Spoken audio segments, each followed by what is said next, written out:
السلام عليكم ورحمة الله وبركاته.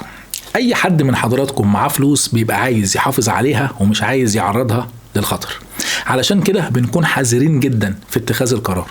وطالما حضرتك اخترت انك تستثمر في الذهب فلازم تكون عارف ان الذهب في المقام الأول هو بورصة، وعلشان كده لازم تكون ملم بالأحداث العالمية. وأخيرا زي ما توقعنا بالظبط تم حل مشكلة سقف الدين الأمريكي.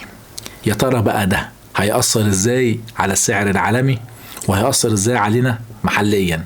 ومفيش حاجة بتحصل في السعر العالمي كده وخلاص، لازم يكون ليها سبب. يوم التلات 30 مايو شفنا السعر فتح على 1945 دولار، وبعد كده رفع في نص اليوم ل 1962 دولار. ايه اللي حصل خلى السعر رفع؟ ورجعنا يوم الاربع يوم 31/5 رجع السعر فتح على 1957 دولار، نزل 5 دولار. لازم حضرتك تكون عارف الاحداث العالمية وايه اللي بيدور فيها وايه البيانات اللي بيعتمد عليها الفيدرالي الامريكي في رفع الفايدة. السوق المصري رايح على فين في ظل الكلام عن عدم تعويم؟ هل فعلا مش هيتم تعويم؟ وايه اللي هيحصل في السوق المصري؟ وايه الصورة الكاملة لو ثبت الفيدرالي الامريكي زي ما الناس متوقعة؟ لو الفيدرالي ثبت ايه اللي هيحصل للسعر العالمي وهيأثر عليه محليا؟ كل ده هنجاوب عليه في الفيديو ده، وما تنساش تعمل لايك. يلا بينا. السلام عليكم. يوم الثلاث 30 مايو اللي فات شفنا السعر رفع 17 دولار مرة واحدة. كان السعر فاتح على 1945 دولار للأونصة ورفع على 1962. كان ايه السبب؟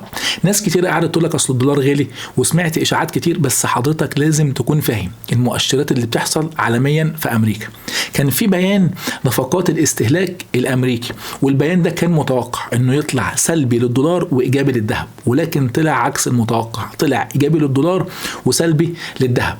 علشان كده شفنا تاني يوم الاربع السعر فتح على 1957. يبقى هنا نزل 5 دولار بس. طب للسؤال هنا، ليه ما رجعش تاني ل 1945 دولار للأونصة مرة تانية؟ لأن يوم الأربع 31/5 كان في التصويت على سقف الدين. يوم الخميس 1/6 في بيان الوظائف للقطاع الخاص، ويوم الجمعة 2/6 ده في بيان مهم جدا وهو بيان البطالة. طيب السؤال هنا، ايه علاقة رفع سقف الدين بالذهب؟ هقول لحضرتك انه هيبقى سلبي عالمي وايجابي محلي. هتقول لي ازاي؟ هقول لحضرتك. سلبي عالمي، رفع سقف الدين، بالتالي التضخم هيرفع، بالتالي الفيدرالي هيكمل في وتيرة رفع الفايدة وعشان كده هيرفع. بالتالي الرفعة دي هتنزل السعر العالمي وهنشوف مستويات 1920 و1900 وممكن كمان 1880. ده بالنسبة للي يخص العالم. ايجابي محلي ازاي؟ هقول لحضرتك ان اللي بره مصر لما يقدر يشتري على السعر العالمي وهو منخفض ويجي يبيع هنا في مصر هيضطر يجي يبيع للتاجر. التاجر مش هيشتري منه بسعر عالي، مستحيل، هو عارف انه كده كده بينزل، فهيضطر ينزل السعر شوية وممكن نشوف مستويات اقل من 2300 جنيه. طالما بقيت متابع الاحداث العالمية يبقى لازم تكون عارف ايه هي اهم البيانات اللي الفيدرالي هيلعب عليها ويعتمد عليها الفترة اللي جاية في رفع الفايدة.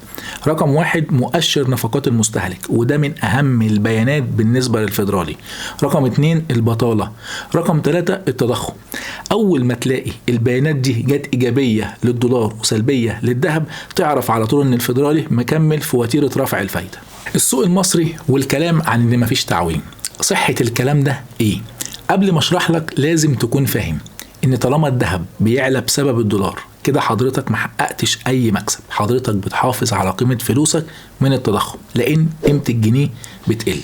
ومتفق معاك تماما ان مفيش آلية محددة للتسعير في مصر في الوقت الحالي، لكن في فرق بين مفيش تعويم وتأجيل التعويم. طيب مفيش تعويم، تعال نمشي في السكة دي. مفيش تعويم يعني مفيش دولار موجود في البنك، يعني السوق السوداء هي اللي هتتحكم في السوق الايام اللي جايه. كده احنا داخلين في طريق غلط.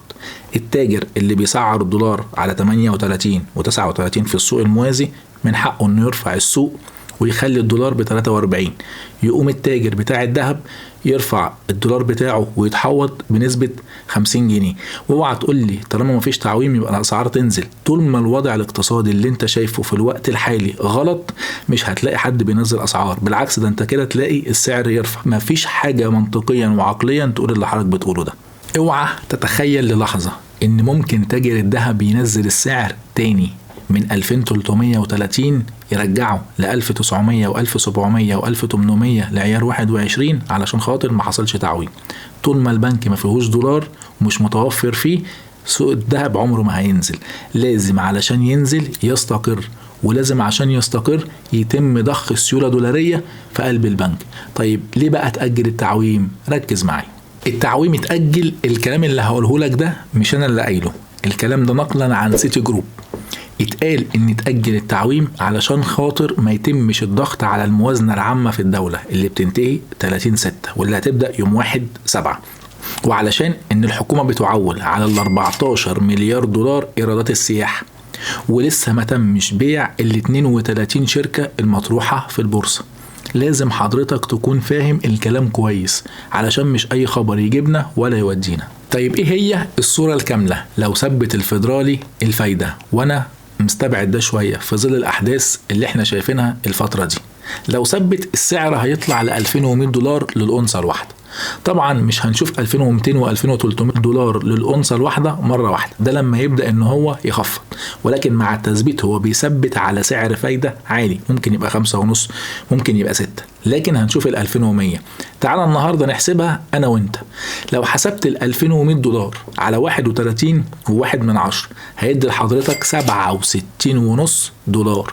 اضربهم في سعر السوق السوداء دلوقتي اللي هو 42.5، هيدي لحضرتك عيار 24 2868 وعيار 21 2510. طيب لو حسبنا نفس الحسبة دي بس على سعر التعويم وسعر السوق السوداء بعد التعويم اللي هي متوقع تكون 37 جنيه، برضو نحسبها. لو مسكت 67.5 ضربتهم في 37 جنيه اللي هو السعر المتوقع للسوق السوداء بعد التعويم، هيدي لحضرتك 2497 جنيه بالظبط. قول 2500 عشان احنا بنمشي بالخمسات، وعيار 21 هيبقى عامل 2185. قول برضو 2200 عشان احنا برضو بنمشي بالخمسة. الفترة اللي جاية فترة هبوط باستقرار. ليه؟ لأن المفروض بعد 31/5 اللي احنا فيه شهادة ال 18% هتبقى صفحة وانتهت، والسيولة هتبدأ ان هي تقل مع الناس، وده هيخلي يحصل فيه استقرار. طيب احنا مستنيين ال 14 مليار دولار بتوع السياحة، ومستنيين الفلوس من طرح 32 شهادة في البورصة. كل ده من امره هيهدي الدنيا. دخل مصر 112 كيلو ذهب من بره، ده رقم في حد ذاته قادر ان هو يهدي الاسعار اللي في مصر. الذهب محتاج قلب، الذهب محتاج صبر، الذهب محتاج قرار. الذهب استثمار في مخاطر بس استثمار طويل الاجل ومتوسط الاجل مش قصير. الفترة دي فترة مضاربات، ابعد عنها، انا مش بنصح بيها خالص. طبعا المفروض ان احنا كنا هنتكلم عن الفرق بين السبائك والجنيهات الحلقة دي، ولكن نظرا للاحداث اللي احنا شايفينها كان هي ليها الاولوية.